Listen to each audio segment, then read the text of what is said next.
it that all these cultures can have shared ideas? It's this right here. Write that thing down. The collective unconscious. The collective unconscious. The collective unconscious is a reservoir of human experience that we access through the unconscious. It's a reservoir of collective human experience that we access through the unconscious. When I give you guys definitions for some of these terms, I'm trying to give you something that's actually useful, not just like a dictionary definition. I'm hoping that it actually helps you to understand what it is. But this illustration right here, I think, does a really good job of explaining what the collective unconscious is. That, think of yourself as the earth down here, and that before you came all of these other humans who have experienced all kinds of things, that all of their human experience gets passed along to us, and you end up with it. You end up with it. So it's a reservoir of collective human experience. So the things that sometimes you'll have an idea, and you won't really know where it came from. And that's because some dude in China had it, 300 years ago, and it made its way through this whole reservoir that you've managed to tap into. Just by virtue of the fact that you're a human being, you can access these kinds of ideas and thoughts of other people. Not that you can read their minds, not their necessarily individual, I wouldn't say that actually. Not their individual, Thoughts. yeah, and I'm trying to think of no, because it is that, but if I don't know, some guy in Cuba 50 years ago got heartburn from buffalo wings, that doesn't mean that you're going to sit there and go, I don't like buffalo wings. It's not about tastes. It's about experiences, and especially truly human experiences, the things that we all share together, in a way that other animals don't. So it's it's this reservoir, and this is the hard thing for us to kind of get our heads around a lot of times. But once you kind of get your head around this, everything else that he talks about makes complete sense. So somewhere back here, one of your ancestors was killed by a serpent. That's why you have a fear of serpents today. Somewhere over here, somebody from somebody from Mongolia encountered a spider, or a whole bunch of them maybe, and so you have a fear of spiders today. Sometimes the phobias, they exist for good reasons. I talked about a friend of mine who made that painting on the wall. I talked about him earlier in the first semester, that he was bitten by a dog when he was too young to remember. A chihuahua bit him and gave him a little scar on his head. My friend, he's a big, strong dude. I talked about he would lift up cars. That's how, when we were in high school. That's how strong he is. That's how big he is. But if you brought a pit bull or a Rottweiler around him, he would dive on the ground and play with that thing and throw it around. And if a Rottweiler, if a pit bull started to growl at him, he would growl right back at that thing. He had no fear of that. You bring a Chihuahua in here. His name is Edgar Mota. His real name. You bring a Chihuahua. He would, hey, calmado. He would back up like this against a wall, and he would just put his hands up, and he'd be terrified of this Chihuahua. And when he was a little kid, too young to remember, his mom told me the story, he was bitten by a Chihuahua, and he had a little scar on his head from it. So that kind of a phobia, and I'm not just talking about that, you personally had an experience with that. But maybe his great-grandchildren are going to have a fear of Chihuahuas, and they won't understand why. That's the idea, that something got passed along. All right, so there are these three parts of your mind, and you can draw this circle somewhere on your page. Yeah, draw this circle somewhere on your page, and I'm going to present different versions of the circle, but you can do it on just one. So it'll make sense as you go. So this top part of your psyche. So this is your whole psychology. Think of this as you. These are all of your thoughts, all of your experiences. This is you. The very superficial top of you, up here, that's called your consciousness. We all know what that is. That's the stuff that you're aware of. Your consciousness, another word for that is your field of awareness.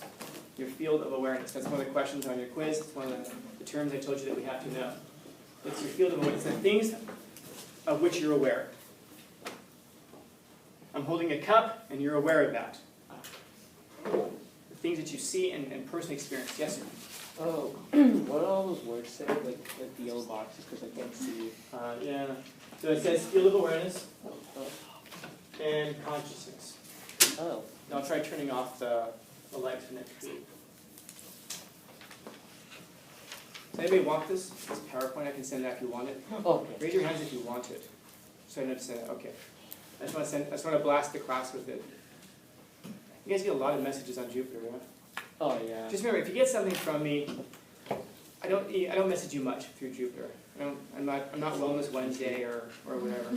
So if you get something from me, do take a look at it. Are you okay? Yeah, exactly. Okay, maybe I'll send an email. Hey, just checking in. Can you send me back a number to tell me how you're doing today? Are you a 4? Are you a 1? Are you a 10? Yeah. So this is your consciousness, the things about which you're aware. And that's also referred to as your ego. Ego, your ego. So ego, consciousness, field of awareness, same stuff. That's the command HQ. It's the gatekeeper that decides the ideas and experiences get assigned to and reflected in the consciousness. So when you encounter something, do you remember it consciously, or does it get shuffled off into your unconscious memories? This is kind of like the gatekeeper that decides that, unconscious. So that some stuff, as we're going to see, gets pushed into your personal consciousness. Some stuff you're constantly aware of. So those early childhood traumas get pushed off here into the personal unconscious. And the personal unconscious is exactly what it sounds like. It's the stuff that you personally are unconscious of. The stuff that affects you, but you're not conscious of it. Like my friend who I just told you that story about getting bitten by a chihuahua, he had no memory, no conscious memory of ever being bitten by the chihuahua. In fact, one time I asked him where he got the scar on his head, and he said, I don't know. And I just happened to be sitting there with him and his mom told me the story. He had never heard the story before. He had no idea that he had been bitten by this chihuahua when he was like, whatever it was, like 2 years old or something, or a year old, something like that. So that was something he experienced at the time, but he wasn't aware of it. It got pushed into this part here. These are the personal unconscious. Those are the things about which you're not conscious, but they still influence your emotions and your behavior. Those early childhood traumas, things like that. They happen in the subliminal. Subliminal means below the threshold. So essentially this right here is all subliminal. Don't miss that. Your personal unconscious is subliminal. It happens below the level, below the threshold of your consciousness. Sub, under, and liminal. So don't miss that. Personal unconscious, subliminal. Have you ever heard of subliminal messaging?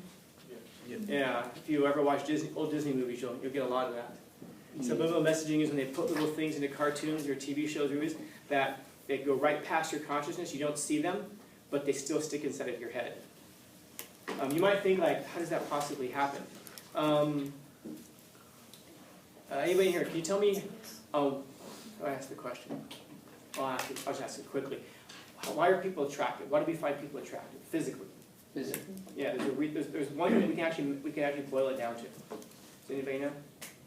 It's symmetry. Symmetry. When you look at a face, we ask people to rate a face in terms of its attractiveness, 10 to 1, 10 most attractive, 1 unattractive. And then we subject those same faces to computer analysis. What we find is that they don't have any similarities at all in terms of culture or class or anything like that. What they all have in common is that when we analyze them through computer, we find that the eyes sit at the same level, and the eyes are the same size.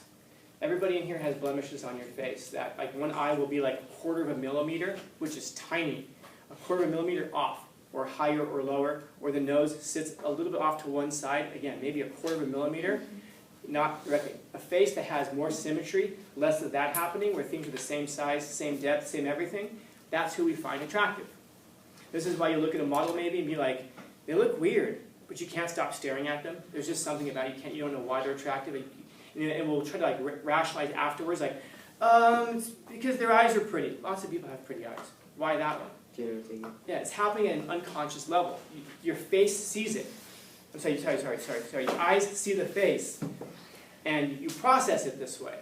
But you couldn't rationally explain it to me because you're not conscious of it. It isn't happening up here. Attraction happens down here. We can afterwards explain it. Oh, they're nice to me. But the whole goal of analytical psychology is to take everything from here and bring it up into here, to make the unconscious conscious, so that you don't just do what you've always done and call it fate. And then, of course, complexes. Most of us know what those things are. Those are just like the sub-personalities that impact your personalities. Your complexes are the things that you have like a hang-up about spiders or mice or whatever. Those are your complexes. And then finally, we have the collective unconscious, which I've said some things about, which I think I'm gonna go ahead and pick that up next time. Weird. So, questions, comments, concerns, complaints, criticisms?